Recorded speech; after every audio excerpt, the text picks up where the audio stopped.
E a maioria dos casos de diabetes no Brasil está entre as mulheres. Quem traz os detalhes é a repórter Letícia Miyamoto. Fabiana recebeu o diagnóstico ainda adolescente. Ela tinha apenas 13 anos quando precisou adaptar a rotina. Na época, a jovem não imaginava que poderia desenvolver a doença. Tão nova e com peso considerado adequado. O começo em si foi o momento mais difícil, embora eu tenha tido algumas fases difíceis também mais para frente. Por ser no início da adolescência, eu tive uma resistência muito grande, não aceitava, eu queria ser igual aos meus amigos, eu queria me sentir igual a eles, e eu tinha algumas restrições, como, por exemplo, precisar medir a glicemia na escola, precisar me alimentar de uma determinada forma que os meus amigos não se alimentavam.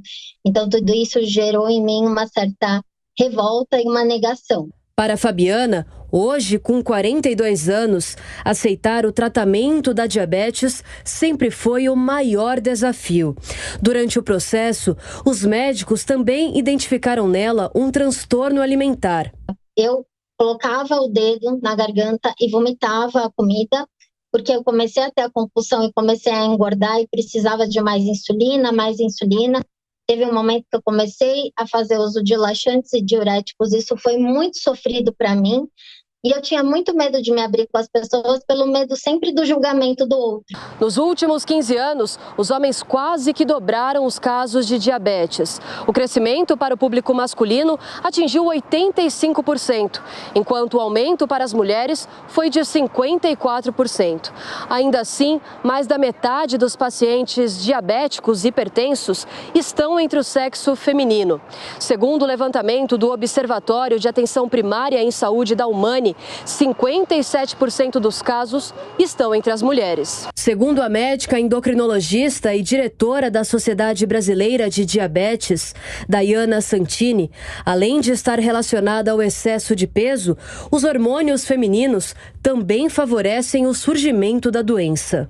A própria constituição feminina favorece, o hormônio feminino, estrogênio, favorece a uma composição corporal diferente em relação aos homens. Então, as mulheres têm menos massa muscular comparada aos homens para a mesma idade e tem mais tecido adiposo, que é a gordura, que tem um papel importante na geração da vida, para ela ter filho e tal. Então, já tem essa diferença entre os sexos da composição corporal.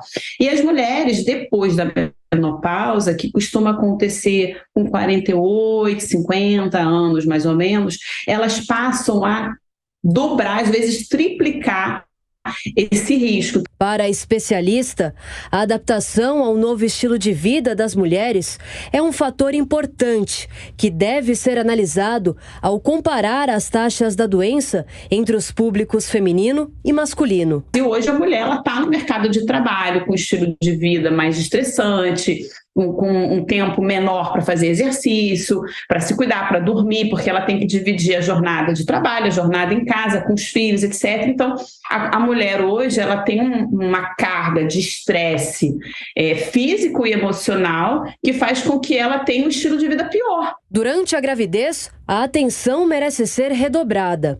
Ainda segundo a médica endocrinologista, 1 em cada 7 mulheres que engravidam desenvolvem diabetes gestacional. E o diabetes gestacional pode trazer sérias consequências para a mãe e para o bebê.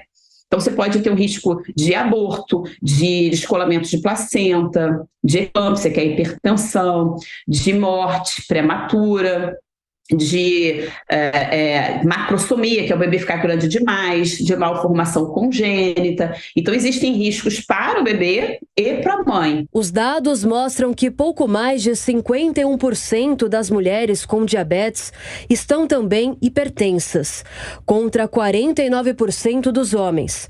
De forma geral, 57% das pessoas com hipertensão nas capitais brasileiras são mulheres. Entre as medidas de prevenção para ambas as doenças, manter um estilo de vida saudável é a principal delas. Quase 46% das mulheres com excesso de glicose no sangue não fazem exercícios físicos. É uma doença que tem chance de controle de evitar totalmente as complicações, mas você precisa de cuidado, de orientação, de educação, de um tratamento, de uma monitorização. É tudo isso que a gente precisa. Fabiana aprendeu a conviver com a diabetes, buscou ajuda de profissionais e transformou a rotina que estava acostumada. Eu precisei buscar um time para me ajudar, multidisciplinar. O que é isso? Endocrinologista, nutricionista, psicólogo, para que juntos eles pudessem fazer um trabalho de reeducação física, mental, espiritual, emocional, enfim. E eu fui me restabelecendo. E nesse processo eu aprendi muita coisa sobre mim mesma e que não era só sobre mim.